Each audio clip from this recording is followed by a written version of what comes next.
Olá, nós somos o escritório Neuber Teodoro Advogados, meu nome é Kelly e eu estou com o Gustavo Neuber e com o André Teodoro e nós vamos falar de um assunto bem interessante, né, André? Que é a revisão da vida toda. Revisão da vida toda. E o que é a revisão da vida toda? Bom, antes de tudo, é um assunto que interessa, acho que a todos os aposentados do Brasil, né? Eu vou explicar um pouco mais adiante, né? Embora seja de interesse de todos os aposentados, não é para todos que essa revisão acaba sendo vantajosa, né? Eu vou estar explicando um pouquinho sobre isso. Mas vamos lá, essa revisão da vida toda, de uma forma resumida, ela visa incluir no cálculo de benefício de aposentadoria todo o período que a pessoa contribuiu para o INSS. Bom, mas como assim, né? Não é considerado então todo o período? Não. Na verdade, o plano básico de cálculo leva em consideração somente as contribuições que o trabalhador fez de julho de 94 até a data que a pessoa dá entrada no requerimento administrativo. E quem trabalhou antes, como é que faz? Né? Pois quem contribuiu antes? Quem contribuiu antes, que é assim, uma boa parcela da nossa sociedade. Né? As pessoas, imaginam uma pessoa que começou a trabalhar em 86, então... né? E teve as suas maiores contribuições até julho de 94. Como que fica essas pessoas? Pois é. Ou uma pessoa que aposentou logo no início de 94, tem muito poucas contribuições também feitas no período que é contabilizado. Né? Sim. Então essas pessoas foram extremamente prejudicadas. Por quê? Porque o tempo de contribuição antes de julho de 94 é considerado para fins de carência para contabilizar o tempo de contribuição da pessoa. Porém, aquelas parcelas, né, aquelas contribuições que a pessoa verteu para o INSS, elas são descartadas. E só é levado em consideração as parcelas de julho de 94 em diante. Isso é por conta do quê? Assim, por que tem esse marco em julho de 94? Eu costumo dizer que foi uma preguiça legislativa, né? Por que preguiça legislativa? Porque em julho de 94 foi quando entrou em vigor o real. Lembra que era a URV, né? Era o URV, depois em julho de 94 então passou então a vigorar no nosso país a moeda real. Então, para se evitar transformações de moedas, por preguiça, porque... Conversão, né? O cara tem que fazer uma conta para ver quanto vale aquele cruzeiro novo em reais. Exato, que não daria trabalho nenhum, né? Mas por conveniência legislativa, adotou-se então essa metodologia de levar em consideração somente as parcelas, as contribuições vertidas para o sistema, somente de julho de 94 em diante. Mas isso tem um gravame aqui ainda. Por quê? Porque essas parcelas de julho de 94, elas ainda têm que obedecer ao fator mínimo, né? Ao divisor mínimo, essa é a palavra, o divisor mínimo. Né? O que é o divisor mínimo? Então você imagina, por exemplo, que uma aposentadoria, o tempo mínimo para uma pessoa conseguir se aposentar são 180 contribuições. Então se você pega então 60% de 180, nós temos 108. Então, só a título de exemplo, para que o pessoal possa entender direito, né? Você imagina então uma pessoa que contribuiu por 10 meses de julho de 94 em diante. Bom, vamos imaginar que a média de salarial dessa pessoa seja de R$5.000. 10 contribuições, nós estamos falando então de R$50.000. R$50.000 você tem que dividir pelo divisor mínimo, que são 108 aqui no meu exemplo. Não vai dar nada. Não, vai dar cerca de R$460, alguma coisa assim. Nossa. Obviamente, sim. Agora, uma pessoa que contribuiu praticamente no teto durante a vida toda. E os últimos, sei lá, que nem você falou, depois de julho de 94 para frente, ela estava até desempregada e fez aquela contribuição autônoma, né? Sim, exato. Ou que estava no final da carreira dela, né? Faltava ali alguns meses para ela conseguir se aposentar, deu o tempo dela, foi se aposentar, né? Às vezes a aposentadoria não veio nem porque ela quis, né? Não conseguiu nem se planejar, enfrentou uma situação de desemprego, por exemplo, foi obrigada então a se aposentar.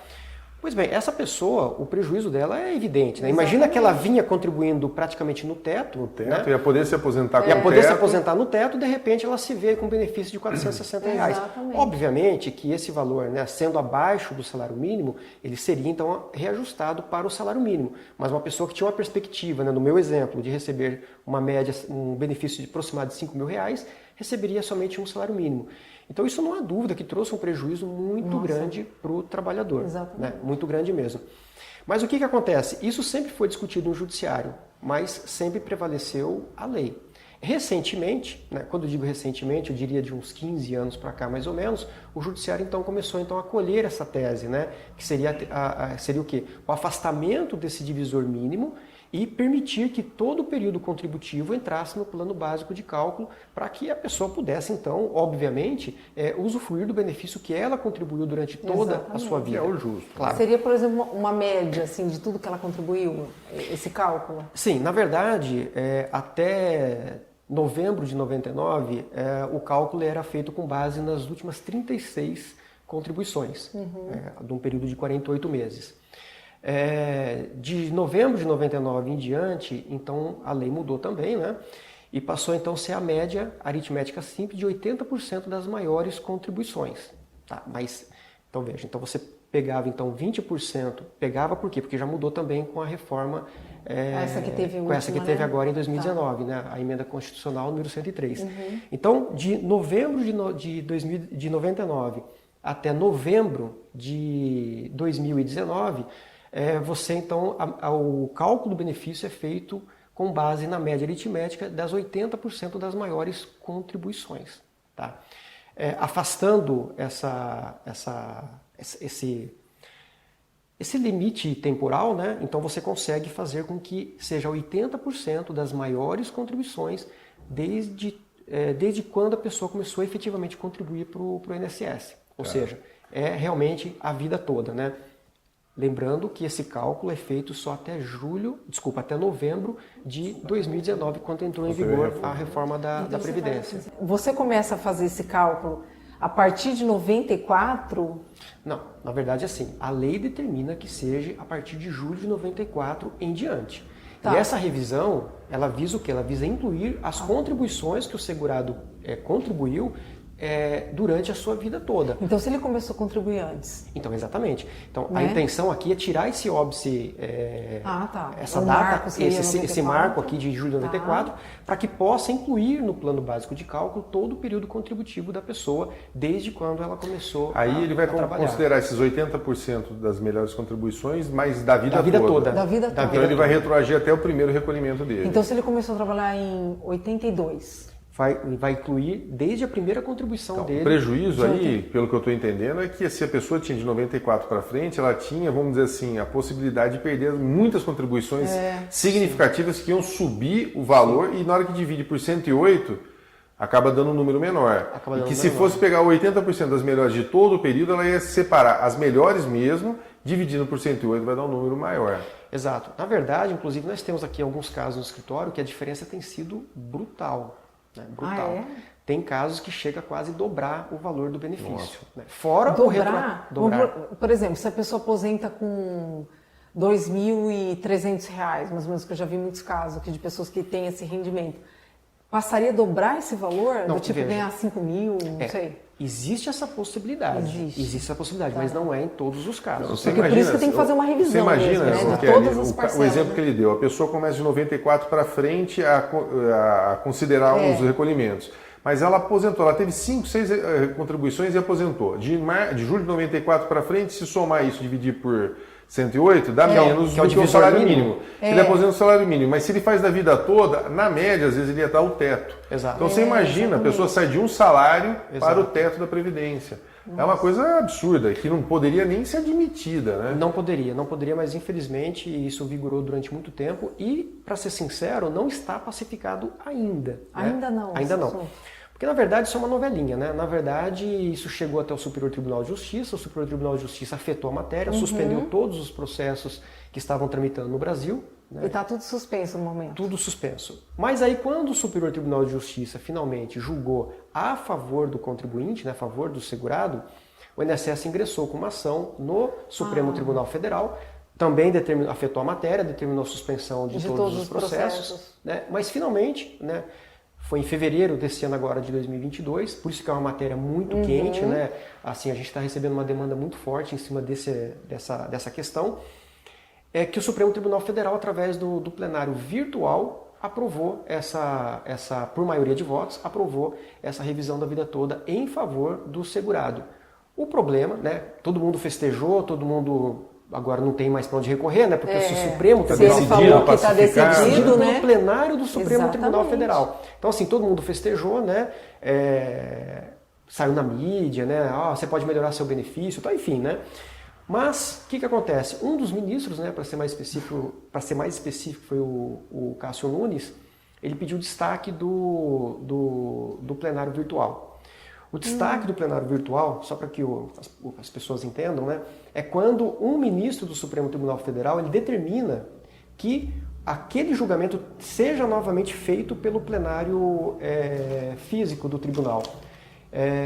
E com isso o julgamento ele vai deixa de ser um julgamento virtual e passa a ser presencial, passa a ser para que as pessoas estejam de frente umas com as outras na hora de fazer a votação. Mas eu entendo que isso é uma manobra política. Por que é uma manobra política? Porque, horas bolas, se você é um ministro... Você já votou no virtual, você não pode mudar o seu voto. Exato. É só para adiar a decisão. Exatamente. Mas por incrível que pareça, é possível que mudar o entendimento? Algum ministro possa mudar o voto. Por quê? Porque o julgamento vai ser reiniciado, vai ser analisado do zero novamente, ministro por ministro. Quer dizer, existe aqui a possibilidade uma situação bastante complicada. Né? Muito complicada, né?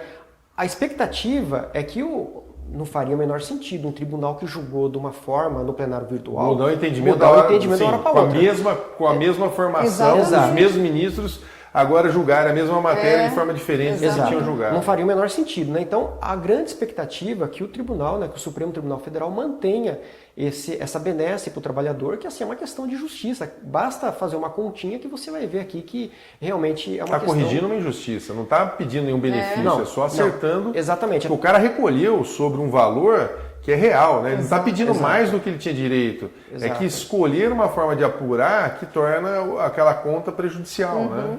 Exatamente. E assim, né, o que o pessoal sempre me pergunta, né? Primeiro, todo mundo tem direito a essa revisão? Todos aposentados? Resposta, sim. Todos aposentados, 100% têm direito a essa revisão. Mas nem sempre essa revisão ela é vantajosa, né? Então, por isso que a pessoa deve, então, procurar um advogado especializado no assunto para que faça o recálculo.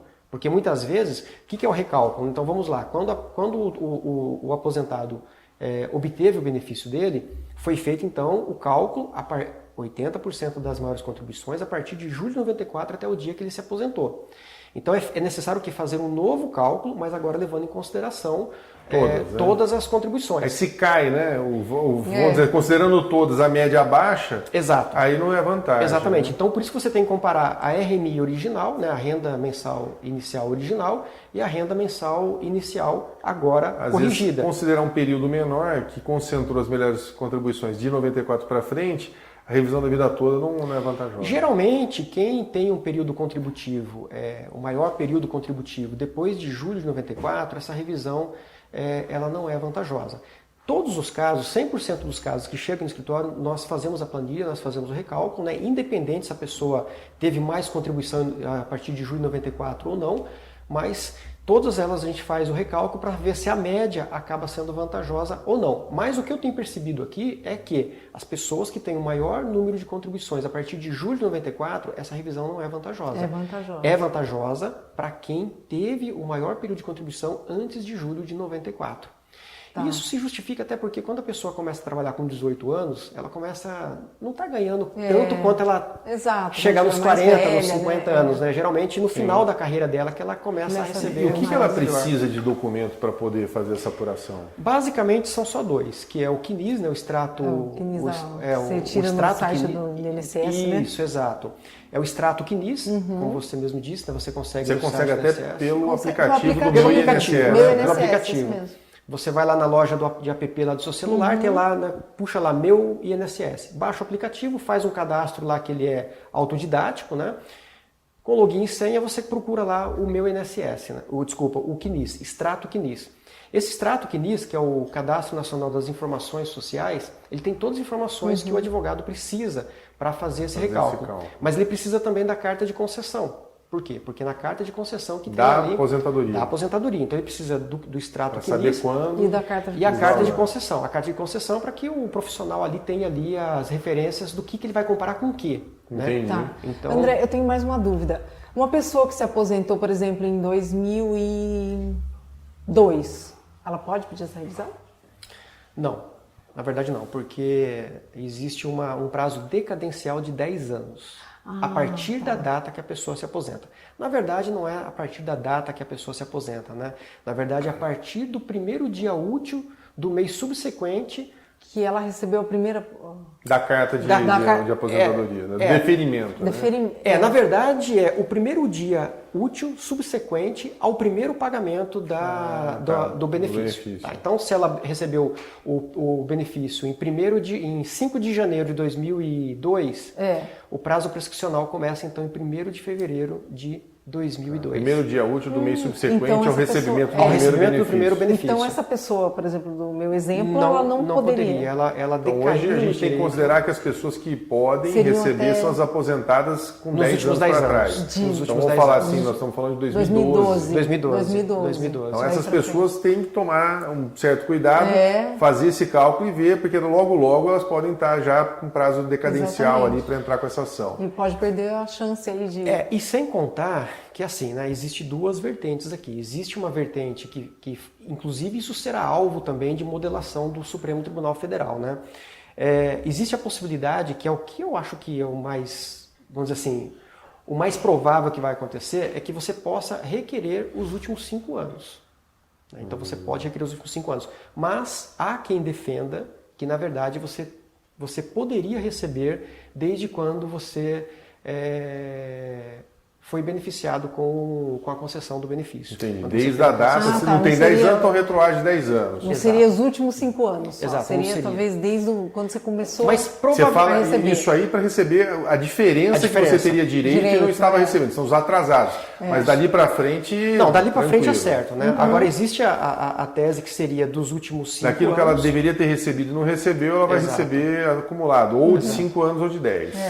Muitos casos, né? Muitos casos, não poucos casos, a pessoa, como eu disse, né? Em alguns casos chega a dobrar o benefício, né? O que já é assim uma grande vantagem para o trabalhador, né? Para o aposentado, né? Como também ele tem ali uma pequena poupança a receber. Exatamente. A receber. Ainda que espere um pouco, né? Pode até conseguir. Às vezes não espera tão pouco, né? Porque entra na fila do precatório, na sistemática do precatório, né? Mas de uma forma ou de outra, só consegue quem começar, né? Exatamente. Então pode demorar, mas se não começar, não vai receber nunca. Nunca vai receber.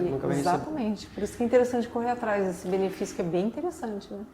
Sim, é bem interessante. E assim, uma coisa que eu sempre dou orientação, né? Eu já falei aqui, mas só para frisar bem mesmo, é que realmente há necessidade da pessoa procurar um profissional, né, um advogado especializado, porque hoje o que eu vejo muito são falsas notícias, na verdade, divulgando... É um assunto muito especulado, muita gente às vezes fala sem conhecimento da matéria, né? Não, e muitas associações de advogados, né, nada contra as associações, mas o que a gente percebe é que muitas vezes eles mandam aquelas malas diretas para todo mundo.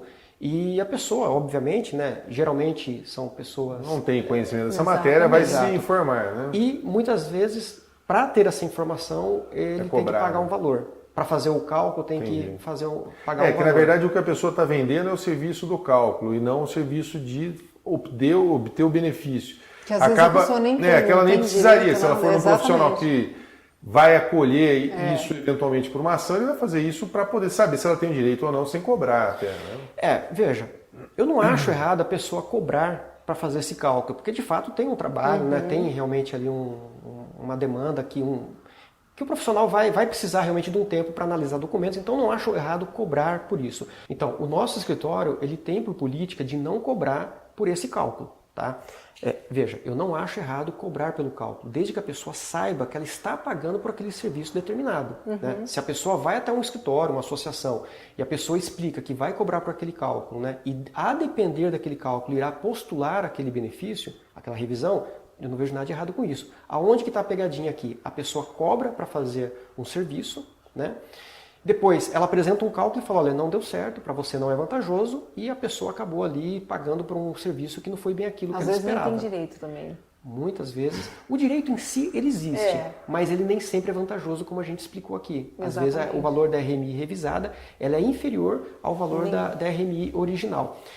O nosso escritório, então, como eu estava dizendo, não tem, por prática, a cobrança desse cálculo. Acaba sendo uma cortesia. Muitas vezes, né, as pessoas mandam esses documentos que eu pedi, o CNIS e a carta de concessão, nós fazemos esse cálculo. Se a pessoa não é vantajoso, né, essa revisão não é vantajosa para o cliente, nós devolvemos os documentos e informamos, né, explicamos para ela que para ela essa revisão não é vantajosa, em que pese ela tem o direito em si.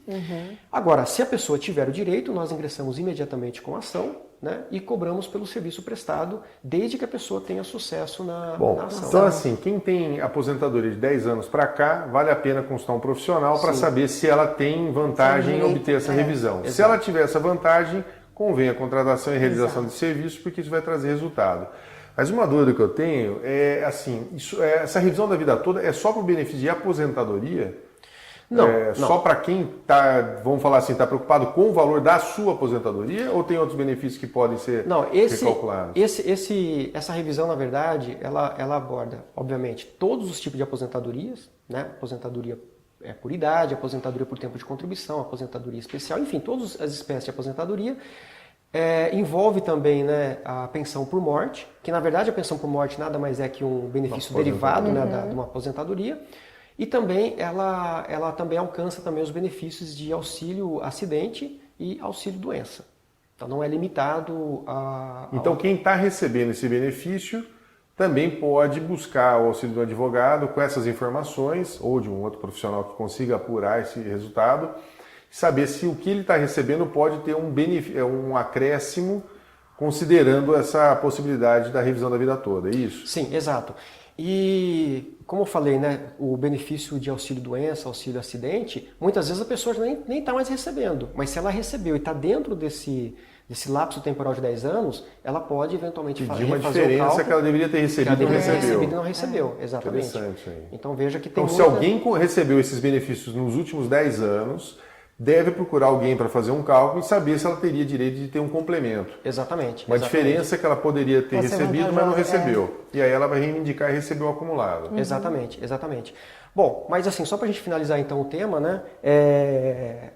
O que acontece? Eu expliquei então que a fórmula do cálculo então, é de 80% das maiores contribuições de julho de 94 até o presente momento, né? até a data que a pessoa vai se aposentar.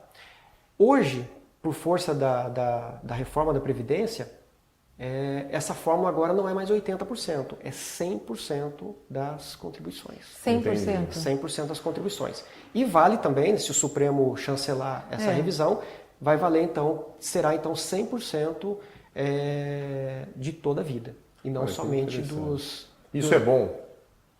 Na verdade não, Gustavo. Por que não? Porque quando era 80%, você tinha a possibilidade de tirar as piores. As mais baixas, exato. Contribuições então fazendo com que a média aritmética seja mais elevada. Mas vamos falar assim, traz para um lugar de mais justiça, né? Vamos dizer assim, aquilo que você recebeu, você divide, soma, faz a média, né? E aplica o fator, não é isso? Em termos de justiça, vamos dizer assim, sim, né? Porque realmente você vai receber a média daquilo que realmente você contribuiu, né? Mas não há dúvida que para o segurado, né? Se você puder... A vantagem, não, desculpa até assim, porque eu estou pensando, a vantagem é o seguinte, você tem a opção de primeiro calcular e saber se isso for vantagem, você aplica. Se não, você continua com o seu benefício do jeito que está. É isso? Para quem já está aposentado. Né? Então, na verdade, nós estamos falando de dois assuntos diferentes aqui, né? Nós estamos falando, porque o que acontece? Quando a gente fala de revisão da vida toda, sim, você tem a opção de fazer o cálculo e analisar se é vantagem ou não. O que nós estamos falando agora aqui, da questão da nova fórmula de cálculo agora do benefício, que envolve 100%, você não tinha direito adquirido a nenhum tipo de aposentadoria até 13 de novembro de 2019, tá? Então, você adquiriu o direito a partir dessa data. Então, a regra agora, a nova fórmula de cálculo é que você vai envolver 100% das contribuições. Entendi agora. Isso, de certa forma, é justo, porque né, realmente você vai receber a média daquilo que realmente você contribuiu. Mas para o bolso do segurado, isso não é bom. Por quê? Porque pela fórmula antiga, você poderia excluir algumas que não foram tão vantajosas. Tá? Bom, e para finalizar esse assunto nosso aqui, então, em que pese seja um assunto que ainda está borbulhando no judiciário, né, pende ainda de um julgamento definitivo, que, assim, de verdade eu acredito que foi uma manobra política, né? Não sei se foi coincidência ou não, mas foi um ministro indicado pelo Bolsonaro que acabou pedindo esse destaque, né? Isso não significa que foi anulado o primeiro julgamento, mas significa que vai ter um novo julgamento. Então, assim, é algo assim que soa estranho, mas as expectativas são boas, né? Eu, particularmente, acredito que o Judiciário não vai modificar esse entendimento, até porque já é um entendimento que vem borbulhando desde a base do Judiciário até os tribunais, né? O próprio Superior Tribunal de Justiça chancelou isso. Recentemente, né, em fevereiro desse ano, o próprio Supremo Tribunal Federal acabou chancelando essa possibilidade. Então, não acredito que vai ser essa última manobra agora que vai mudar esse entendimento, né? Então, assim, a pessoa, o aposentado, ele deve, né, procurar um advogado especialista no assunto e pedir para fazer esse recálculo, tá? E se esse recálculo for vantajoso, obviamente, então, ingressar com essa ação o quanto antes, porque a possibilidade de ele receber os últimos 5 ou os últimos 10 anos é muito grande. E é isso. Então tá bom. Gente, então obrigada. E se você gostou dessa matéria, nos siga nas redes sociais. Nós estamos no LinkedIn, no Instagram e no Facebook.